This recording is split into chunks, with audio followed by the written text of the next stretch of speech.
और तुमको भी जंगलों में काम करना, मैं भी जंगलों में काम करूंगा और शिव जी भी जंगलों में काम कर रहे, मैं वहां आपका काम करूंगा और शिव जी धर्म जगाने का काम करेंगे।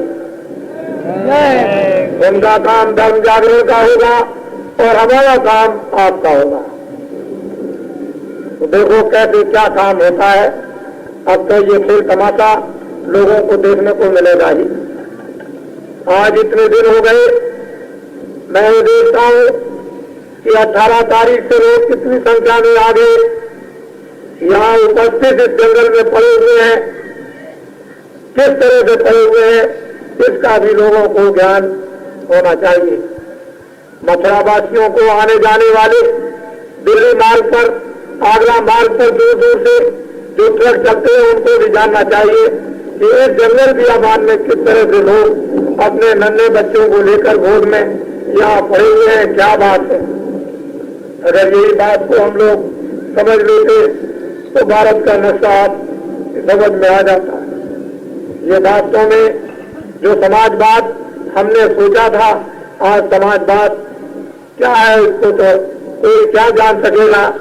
ये जो आज जो आपके सामने दृश्य दिखाई देता है समाजवाद की रूपरेखा, सिवाय उन महान आत्माओं के कोई नहीं जानता।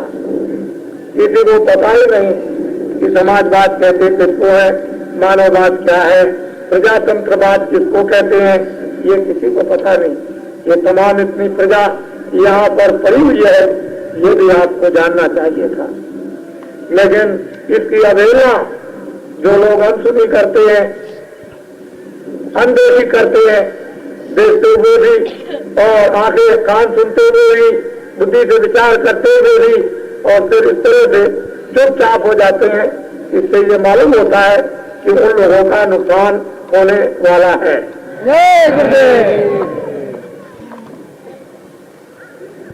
तो मैं तो सत्संग सुनाने आया था, लेकिन ये भी मुझे कुछ कहना ही था, तो मैंने आपको कुछ कहा।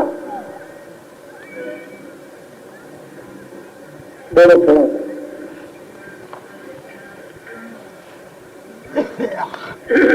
आप सुने थोड़ा।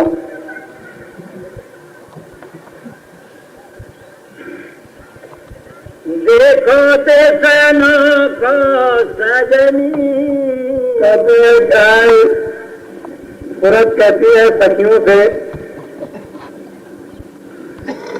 सखियों अपना देश अपना घर देखो तो कैसा सुंदर और स्वच्छ और पवित्र है। कि सजनी सूरज तू अपना देश देख कैसा सुहाना है। ये तो कोई सुहाना नहीं है, वो देश देश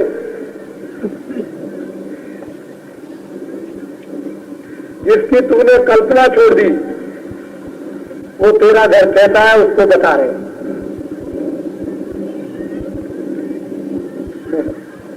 देखो देशन को सजनी जहाँ रज रजनी दो न तो है दिन है, न रात, न सूरज निकलता न डूबता, एक है। जीवात्मा सूरज रूह तेरा देश, न सुबह होती है न शाम होती है, न रात होती है न दिन होती है। कहते हैं कि ऐसा तेरा देश अनोखो जो वर्णन और कहने में नहीं आता, उसको छोड़कर के तू यहाँ आई और यहाँ ये क्या देख रही है। ये क्या है यहाँ, कभी मकान बनाया, कभी जमीन बनाई, कभी सामान बनाया, कभी बच्चे बनाए, कभी स्त्री बनाई, कभी दोस्त बनाया, कभी ये देखा, कभी वो देखा, कभी वो देखा, कभी वो मरा, कभी वो गिरा, कभी वो गया, कभी ये गया, कभी इसके लिए रोए, कभी उसके लिए रोए, कभी ये पीड़ा, कभी वो पीड़ा, कभी भूख लगी तो कभी पूरे हुए, कभी अधूरे हुए। कहते हैं ये क्या, ये तो तेरा देश नहीं। अगर तेरा देश होता तो तेरा तो अनोखा देश, तेरा तो अद्भुत देश, जहां सुबह शाम नहीं, जहां एक ही रहता है, एक का मौसम, न दुख है न सुख है, न पाप है न पुण्य है, न हिंदू न मुसलमान, न पढ़ना न लिखना, न नंगा न कोई अंधा न कोई बहरा, ये तो कोई जगह नहीं, न आसमान है न जमीन है, न वैसी हवा चलती है, इसमें से कोई भी चीज नहीं है। तेरा ऐसा अनोखा दे और तू यहाँ कहाँ आकर के पड़ी, क्या रात दिन चीख रही चिल्ला रही। तो याद करा रहे महापुरुष कि हे बजनी हे भरत, मैं तुझे ले चलने के लिए तक पहुंचाऊं। हाँ, दिन चंदा उजियार दिन जल के बरसा भई। कदे महापुरुष के सूरत है सजनी है जीवात्मा, सूरज चलना नहीं है, उजाला है, बारिश होती रही वर्षा हो रही, बिना पानी के वर्षा, ऊपर में कोई बादल नहीं, लेकिन मूसलाधार घनघोर बारिश, जिसकी ओर नहीं दिया जा सकता, इस तरह से वर्षा हो रही और बादल नहीं, बिना पानी के वर्षा, बिना सूरज और चंद्रमा की रोशनी हो रही। वो तेरे अनोखे देश सूरत ऐसे देश तू छोड़ करके यहाँ कहाँ पर ही आकर, यहाँ तेरा कौन सा साथी है, कौन तेरा अजीज मित्र है? ये तो तुझको जिन्होंने घेर लिया, फांस लिया, ये तो चंद दिन के, चंद घंटों के और मिनटों के और चंद क्षणों के ये स्वार्थ के साथी कहाँ ये करके, अच्छा मेरा कुछ भी नहीं। वो याद दिलाते हैं यहाँ की और अपने घर की, तेरा ऐसा देश, ऐसा तेरा घर, वहां से ला करके यहाँ भूल गई। चमचमात दामन सी दमके लहराए रही पटके चम चम चम चम, क्या सूरज क्या अनंत प्रकाश करेंगे, चम चम चम दम दम दम, चारों तरफ चमक रही। वो गोस्वामी जी महाराज कहते हैं कि घर की प्रीत यथा चलना ही, दामे दम के, दामन दमक रही है लेकिन खत की प्रीत यथा चलना ही, चमचम चमचम चारों तरफ हो रहा लेकिन सूरज दिखाई देता नहीं, चांद उधर है नहीं। प्रकाश क्या है, उसकी उपमा, उसकी लेखनी किताबों में आ नहीं सकती है।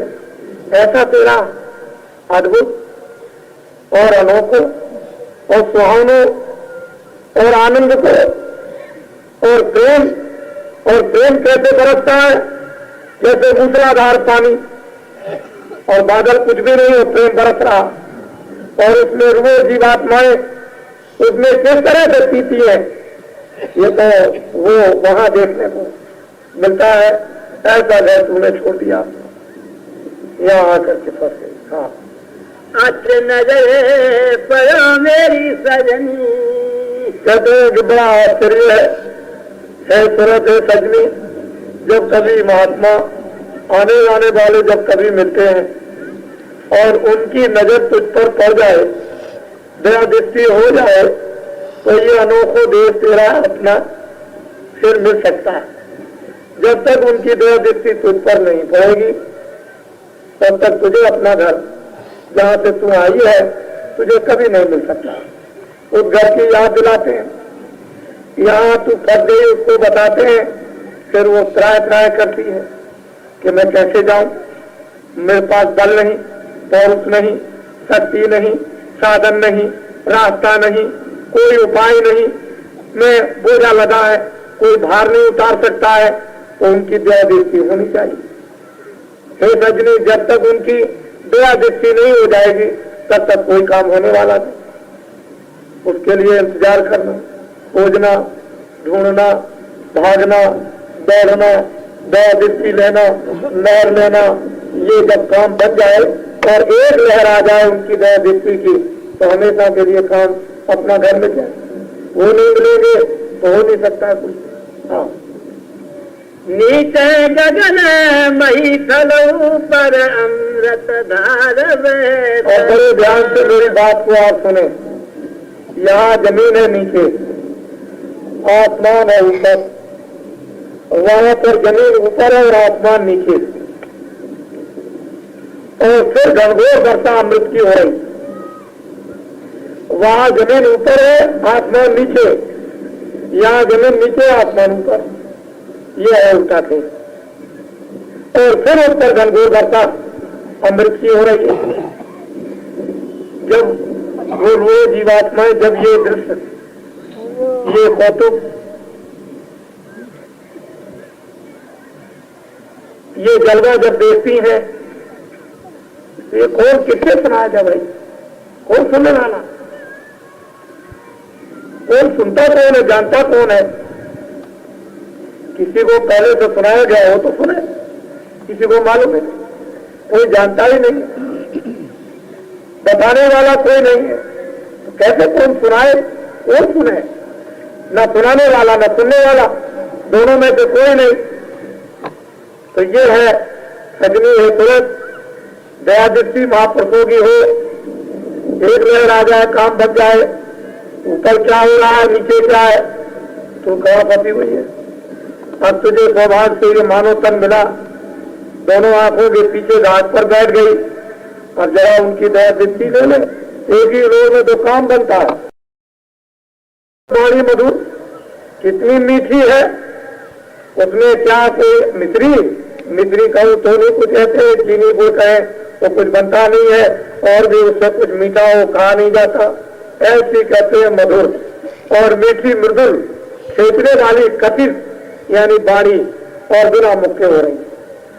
क्योंकि अगर मुक्का वर्णन भी करूं तो नहीं बनता, आंख कितनी लंबी चौड़ी है वो भी नहीं कहा जाता, नैन नाक का किस तरह के वो भी वर्णन नहीं हो सकते। ये जब सूरत में जब जीवात्मा ने दोनों आंखों के पीछे बैठकर जब दिव्य नेत्र ज्ञान चक्षु खोला उन महापुरुषों की कृपा से, और जब ऊपर चढ़ करके देखती है तो फिर वो वर्णन करती है, तब ये रहस्य उसको राज मिलता है। ये तो अगोचर है, किताबों ने तो केवल इशारा किया है, कहा गया नहीं, खाली इशारे में इशारे, वहां तो बहुत कुछ हो रहा है। हाँ, कि मैंने जो आंख से देखा चांद असंख्य चंदा उसके अंदर देखी लीला आगे हो रही है। निर्मल धार है बेहतर मैनी कोट बड़ी निर्मल पवित्र धारा त्रिवेणी की बह रही है, उसमें गंगा जमुना और एक सरस्वती, ये दो धारा है पाप और पुण्य की, एक गंगा एक जमुना, गंगा पुण्य और जमुना पाप, ये दो धाराओं का जल अलग अलग एक प्रमाणित, और बीच में सरस्वती, वो तो सामने संगम पर है नहीं, तो जहां इसका संगम होता है वहीं पर एक धारा ऊपर से आ रही।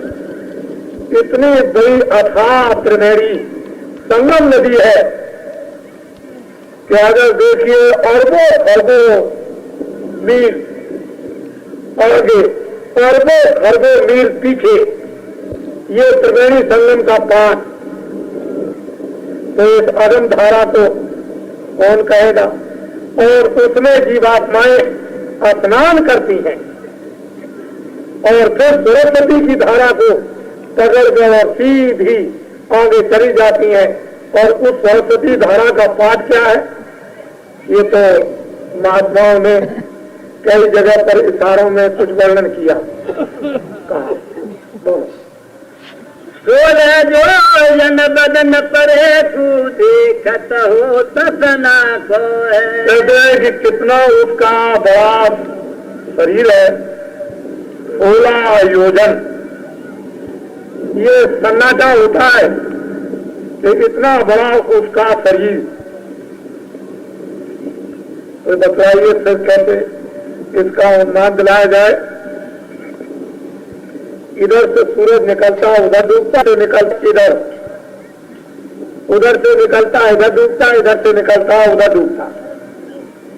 इससे भी बड़ा जिस्म तो भगवान का है, जिसको ईश्वर कहते हैं। और इससे बड़ा जिस्म ब्रह्म का है और इससे भी बड़ा जिस्म पार ब्रह्म का है, तो बतलाइए आगे उसका शरीर कितना बड़ा होगा। तो ये अगर इतना बड़ा शरीर नहीं होगा तो ये रचना ऐसे कैसे हो जाएगी। तो बड़ा शरीर बड़ी रचना करता, छोटा शरीर बड़ी रचना नहीं करता। उसने ऐसा विस्तार कर रखा है। तो इसलिए आप ये अलौकिक संदेश है, इसे हम सब लोग बहुत ही सावधानी के साथ ये समझ के सुने कि भारत में ऐसी ऐसी महान आत्माएं आई जिन्होंने आज से अंत और अंत से आज ये सब कुछ इसी एक छोटे से 3.5 हाथ के मनुष्य शरीर में सब कुछ प्राप्त किया, देखा, लिखा, बताया और फिर दया दृष्टि करके जीवों को यहाँ से छुड़ाकर निर्बंधन किया, मालिक के पास पहुंचाकर दर्शन और दीदार कराया। और उन रूहों ने, जीवात्माओं ने दर्शन किया तो उन्होंने भी कहा कि मैंने किया। ये मृतलोक का स्थान बड़ा महत्वपूर्ण का है। यहाँ साधना करने के लिए जितनी भी स्वर्ग में, वैकुंठ में, ब्रह्मलोक में, सती लोक में जितनी आत्माएं खचाखच भरी हुई हैं, उन सबको ऊपर जाना अपने मालिक के घर में, मालिक के पास, तो उनको मृतलोक में आना पड़ेगा। यहाँ आकर के मनुष्य शरीर में जन्म लेंगी और यहाँ आकर के उनको साधना करके सीधा यहाँ से वहां जाना है, बीच में से नहीं। बीच में से साधन करने का कोई भी शरीर नहीं। साधन करने का ये शरीर है पंचभौतिक। यहाँ से सीधे जाएंगे और बीच में से सीधे नहीं जा सकते, उनको यहाँ आना होगा। इसलिए मृतलोक स्थान सबसे महत्वपूर्ण। मृतलोक ऐसा स्थान कोई अच्छा और महत्व का स्थान नहीं, महत्व का स्थान ये ऐसा मृतलोक का स्थान रखा है। इसलिए इसकी महिमा सबसे बड़ी तमाम पुस्तकों और शास्त्रों में ऋषि मुनियों ने की कि ऐसी इसकी महिमा है। तो ऐसे मानव मनुष्य शरीर को पाकर हम लोग जिस शरीर में बैठे हैं तो इसकी अकथ कहानी है। और ऐसे शरीर को पा करके और हम ये काम न करें तो फिर देवताओं के शरीर में कुछ नहीं होता। वहां तो वो याचना करते हैं कि हे प्रभु ऐसी दया दृष्टि कर दो, हमको मृतलोक में भेज दो कि वहां पहुंच करके हम सीधा भजन करें और अपने घर में जाएं। और देवताओं को मनुष्य शरीर नहीं मिलता और आपको मिल गया और आप भजन नहीं करते, अपने घर में नहीं जाने की कोशिश करते हो, संतों महात्माओं के पास जाते नहीं हो, तो बताओ फिर क्या होगा। देवता तो याचना कर रहे और आप कुछ भी नहीं कर रहे। 7 लाख नेत्र पक्षी के जल में बोले वाणी। अब मेरी बात को बड़े ध्यान से सुनो। दरिया साहब ने कहा कि जब एक आंख खुलती है जीवात्मा की तो उसमें अपना रूप दिखाई देता है, अपना स्वयं का। जब दर्पण सामने आएगा तो अपना रूप दिखाई देगा, लेकिन थोड़ी ही देर के बाद उसी एक नेत्र में, शिव नेत्र में ज्ञान चक्षु, दिव्य नेत्र में अनंतों नेत्र हो जाते हैं। तो कहते हैं कि उस हमारे पंछी में कितने नेत्र हैं, एक पंछी करके वर्णन किया है, कितने 7 लाख है, 7 लाख। बताइए आप कि इतनी आंखें उसकी, तो उन आंखों से वो क्या क्या करता होगा। और बाकी तो आंखें तो अनंतों बताइए, ये तो उन्होंने एक पंछी की आंख 7 लाख बता दी कि 7 लाख आंखें। तो ये कोई कल्पित कहानी नहीं है, ये ऐसे ही कह दिया बस हो गया। ये सत्य है जो कभी मिटता नहीं है। लोगों ने इसको देखा है, अब भी देखते हैं, भविष्य में भी देखेंगे, पीछे भी देखते आए। नहीं तो ये सब कुछ नाश हो जाता, मिट जाता, बंद हो जाता, ये सब इसका खेल ही खत्म हो जाता। फिर इस दुनिया उस दुनिया का अस्तित्व क्या रहता। तो जिसके आधार पर हम टिके हुए हैं वही आधार टूट जाता, फिर हमारे पास था क्या। इसलिए लोग देखते आए, अब भी देख रहे, भविष्य में भी देखेंगे। और भगवान का खेल हमेशा यहाँ होता आया, वो भी खेल देखने को लोगों को मिलेगा। और भगवान की कहानी मिट जाएगी, भक्त से भगवान और भगवान से भक्त। भक्त की आस्था भगवान में और भगवान की आस्था भक्तों में, और भगवान भक्तों की पूजा करते हैं और भक्त भगवान की पूजा करते हैं। दोनों काम एक साथ मिले हुए हैं, अलग अलग कभी नहीं हो सकते हैं। इसको आप अच्छी तरह से ध्यान में रखिए। छोटी से छोटी चीज और बड़ी से बड़ी चीज घटा करके इस जगत में भी आप थोड़ा बहुत देख लीजिए, एक दूसरे की पूजा करनी होगी। आगे को अहवाल सुनावे, दामन ऊपर सच चमके और सच के ऊपर लंका है। कहते हैं कि आगे आगे क्या हो रहा, अभी तो बहुत कुछ है। ये तो कोई एक स्थान का, कोई दूसरे स्थान का, कोई तीसरे स्थान का वो वर्णन करते हैं। अभी तो आगे बहुत कुछ है। अभी क्या है, ये तो बीची के हाल को ऐसा कहते हैं कि वो जितना क्या कहा जाए। और आगे क्या है, तो गोस्वामी जी महाराज रामायण में कहते हैं कि जब मैंने आंखें बंद की, गुरु महाराज की जब दया दृष्टि हो गई और आंख खुल गई, तो मुंह विलोक राम मुस्काई। मुझे देख करके निरंजन भगवान बहुत खुश हुए। जब वो प्रसन्न हुए, उन्होंने अपना मुंह खोल दिया। जब अपना मुंह खोल दिया तो मैं उनके मुंह में जब चला गया तो उधर माज नजर आया। मैं उधर क्या देखता हूँ कि बहुत ब्रह्मांड निकाया, बहुत से ब्रह्मांड जो गिनने में नहीं आ सकते, इतने ब्रह्मांड मैंने देखे। फिर क्या कहते हैं, अति विचित्र कहा लोक अनेका, यानी अनेक विचित्र लोगों में अलग अलग है इतना, और अनेक एक से एका। कहते हैं अगर इस लोक को देखो तो उससे बढ़कर उस लोक को देखो, तो उससे बढ़कर उस लोक को देखो, उससे बढ़कर। तो जब छोटे से स्थान की ये व्याख्या है तो आगे न मालूम अभी क्या होगा। अभी तो आगे का कुछ बताया नहीं जा रहा, अभी तो ये बीच ही का हाल आपको सुनाया जा रहा। तो गोस्वामी जी महाराज ने कुछ देखा था, कबीर ने कुछ देखा था कि सात आसमान के ऊपर मालिक रहता है। रैदास जी ने कुछ देखा था, किताबों में लिखा था, लेकिन आपने तो कुछ सुना नहीं, समझा नहीं। सुनने समझने का वो समय था ही नहीं। वो तो दया दृष्टि संस्कार डालने का समय था। थोड़े थोड़े लोगों को आवाज हुआ था, बाकी संत महात्मा दया दृष्टि करते आ रहे थे और संस्कार डाल रहे थे कि मृत्यु की जीवात्माओं पर संस्कार पड़ जाए, तो जब आगे महात्मा आएंगे तो धीरे से संस्कार पड़े हुए आत्माओं को जल्दी से उठा लेंगे।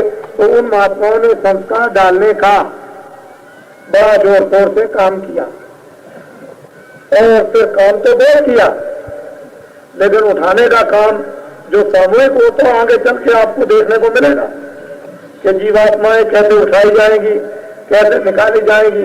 तभी तो हमने आपसे ये कहा है कि दिन में काम शाम को बच्चों की सेवा, दिन में काम शाम को बच्चों की सेवा। ऐसे बैठ जाओगे आंख खुली रहेगी। अरे स्वर्ग और बैकुंठ तो ये सामने है, ये ऐसे दिखाई देता है जैसे वो सड़क दिखाई देती है ऐसे। अरे ऊपर में जाओगे जो बड़े बड़े ब्रह्मांडों को देखोगे और वहाँ घंटे घंटे 2 घंटे देख करके लौट के आओगे, उन सैर गांवों की सैर करके, और यहाँ आकर के लोगों को बताओगे, पता तो सब चलेगा। पता तो जब होगा बच्चा, ऐसे क्या मालूम हो। अभी तो सुनाने का वक्त तो अब इकट्ठा किया जा रहा, अभी तो सुनाने का समय कहाँ आया था। अभी तो घेरागाड़ी की जा रही थी कि भाई कुछ सुनाया जाएगा, कुछ सुनाया जाएगा, कुछ सुनाया जाएगा। आप सोचते